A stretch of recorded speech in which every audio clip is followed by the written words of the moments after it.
Now, I don't usually tell you guys what to do to complete certain stuff within games. I think that the whole point of challenges within games are to explore and come up with solutions yourself, because that is a big part of gaming. But I've been asked several times now to make a guide about the Dormant Abyss, so I will do my version of it, and hopefully this helps you guys have a grasp understanding what it is. So spoilers ahead, but don't worry, I will tell you when you can close your ears.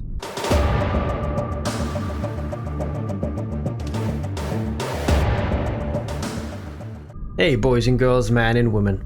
As you know, Dormant Realm is a new thing within Eve Echoes, and yes, it is a bit scary. It's a place where you can actually lose your ship, and if you're really unlucky, you might lose the modules too. And then you have to do the ticket game to see how many mails it takes to the support to get the items back.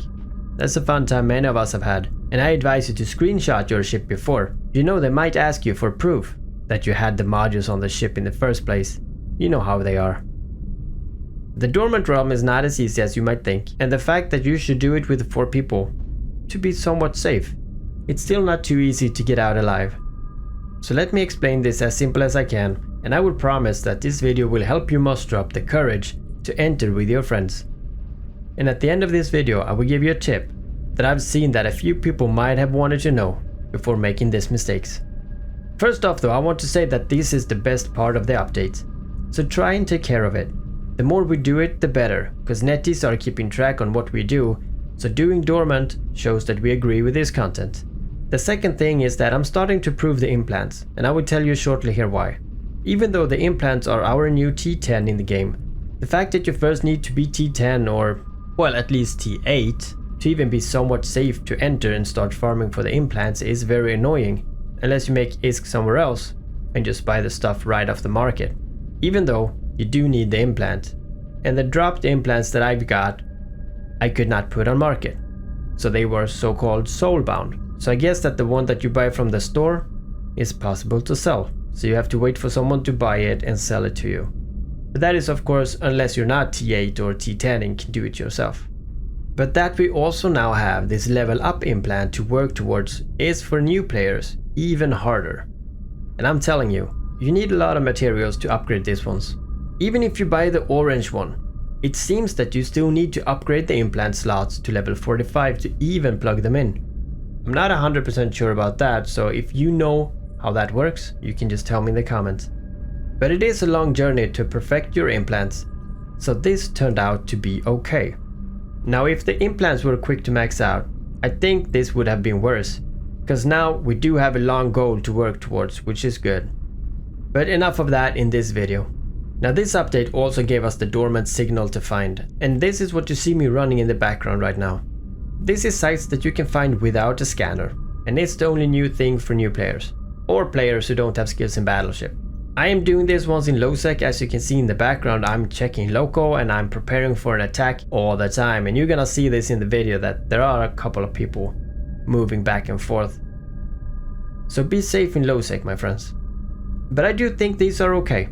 I see nothing wrong with them, except that the loot is quite bad, and occasionally an implant upgrade mats drop in the crates at the end.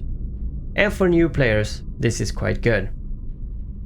But why do we do Dormant Realms? Now we do it for the implants and the implant upgrade loot. You can also find the implant upgrades in the Dormant site, but I don't think that you can get the implants there, unfortunately. Now the Dormant Realms is a raid or a dungeon you can access through the stations. You also need to be in a fleet when entering this, and it's important that you make a fleet and change the fleet type to Dormant, so you have a Dormant fleet. The 4 players in the fleet also have to accept everything and click ready. There are 2 types open so far, the Tidal Lock and Before the Abyss. The 2 are quite different, and I will explain them here. Now both of them got a difficulty level from 1 to 10, where up to level 4 is quite doable with whatever group you got, but battleships are of course preferred. And capitals are not able to get in these 2 that's open right now, but there is talk about one of those others to be open for capitals, but we'll see about that. So now we get some spoilers, so if you don't want tips, then tune out now. In this dungeon it is your goal to get close to the tall pillars, and as you do, sleepers will spawn 2 times. Or wake up might be more accurate. eliminate them and move to the next pillar. Pretty simple. But these groups of sleepers will gradually be harder. So try and manage your cap before entering the next wave if you need to. There is 5 pillars that you need to clear before automatically being ported back home to the station and receive your loot. In this dungeon you will get a lot of newts and nosses as well as webs, weapon disrupting debuffs from the sleepers. If you're the main target, which usually will be the closest ship to the pillars, you will have quite some damage to mitigate as well as some serious cap drained. And on a side note, the sleepers don't drop any wrecks, so looting is non-existing within these dungeons. So if you're skilled for those pesky salvagers, you're not needed. Going beyond difficulty 7 is hard. We need great webs and high DPS and of course a tank. So I would say use 1 Vindicator, 2 Brawler ships and 1 Nightmare. Take some time and come up with an even better team yourself. I dare you.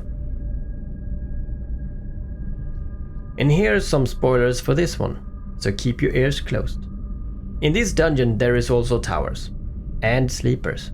Your goal here is to kill the towers while tanking the sleepers. You might need to kill a few to ease up on the damage, but remember, it's on a timer, so try to focus on the towers. When you're down 1 tower, more sleepers will spawn. So the trick here is to shoot all the towers to low hull and pretend you don't care.